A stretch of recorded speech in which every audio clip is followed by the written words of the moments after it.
Alexander Isak's future is far from certain, but he was back at Newcastle's training ground today. We'll discuss him. Are we with his future? He was pictured at the Newcastle training ground this morning, spent 3 hours inside the training ground. This is the first time that he's been there since he headed to Spain, headed to his old club, Real Sociedad, for a personal training camp. And this comes just over 48 hours since Newcastle rejected a bid of over £100 million from Liverpool. We understand he was in the training ground receiving treatment for a thigh injury. Newcastle do not want to sell him. They value him at £150 million. Eddie Howe and the first team squad, they weren't there today. They're still recovering from an overnight flight back from South Korea. I thought it was fascinating what Eddie Howe had to say before they departed South Korea. He said, "You have to earn the right to train with us. The player has a responsibility here to be part of a team and part of a squad. You have to act in the right way." I wonder if this has anything to do with the fact that Isak told Newcastle last month he wanted to explore his options in this transfer window. Newcastle won't sell Alexander Isak if they don't feel his valuations met, and crucially, if they don't have a replacement lined up. They take on Aston Villa in their first game of the Premier League season next weekend. Their current only fit striker they have is William Asula, who scored one Premier League goal. Right, so they need a replacement on board. Will that replacement be Johan Wissa, Dharmesh? This one has been quite an unsavoury episode throughout this transfer window. What we do know is that Brentford are expecting Johan Wissa to be training with them tomorrow. They had a day off yesterday, did the squad, because they had a pre-season friendly over the weekend, which Wissa was not involved in. One source, though, has told Sky Sports News that Wissa has got no intention of playing for Brentford again because he wants to move to Newcastle United. He wants both of these clubs to come together and finalise this move so he can get what he perceives to be a dream transfer. To play Champions League football at the age of 28, going on 29. He feels he won't get that opportunity again. Look, earlier on in this transfer window, there seemed to be an insistence that this player was not for sale. However, what we're hearing now is that Brentford may do business on Johan Wissa, provided they can bring in an adequate replacement. They don't want to lose Brian Mbeumo, who's gone to Manchester United, and Johan Wissa in the same transfer window unless they bring in players who are going to be able to adequately replace them. That is not easy given what they did for that club in the last couple of seasons. Brentford are looking at players. Amari Hutchinson is one from Ipswich Town, and they are looking at a number of other strikers. But as far as they are concerned, they don't want to sell Wissa, but you just keep getting the impression now that has this gone too far for Wissa to be able to play for the club again? And if so, then Brentford are going to need to want to get the best possible deal that they can. If that comes from Newcastle United, all well and good.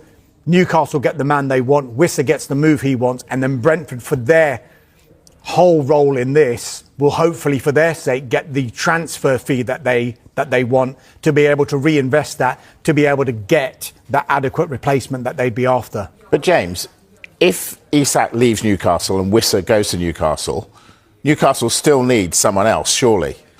You think so, because Callum Wilson left at the end of the season. He had 5 years there, 5 injury-hit years, but for one time he did compete for that number 9 shirt with Alexander Isak. They really are limited in options there right now. You'd have to say that Alexander Isak, having not trained with the first team, even if he stays at Newcastle in this transfer window, there's plenty of time left in this window. You wouldn't think he'd be ready for the start of the season. So there's an argument that Newcastle, if Alexander Isak leaves, needs to sign two strikers.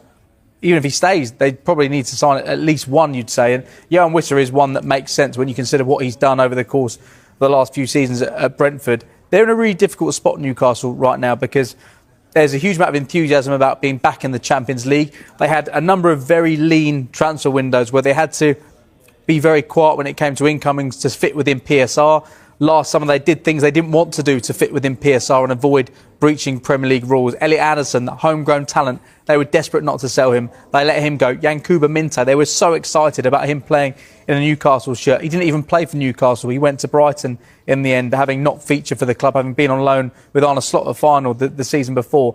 So for Newcastle, having had so much enthusiasm about this summer and what they could do with money to spend, so far Anthony Elanga is the only senior player through the door. Very exciting, but it's not quite been the summer they wanted. Aaron Ramsdale there too was potentially a number 2 or could come in as a number 1. But things don't look great right now at Newcastle, despite the fact on paper not a huge amount has changed in terms of that squad. It must be frustrating. I think Newcastle United fans too much more than what they're bringing in. Old money protecting itself. Well, the issue they've got is we know about the rules. It's a rolling 3-year PSR system whereby you can't make in place. Now Newcastle United do have these rules in place, arguably the richest club in the world, and they can't spend the money that they would like to. James mentioned that Alanga has come in.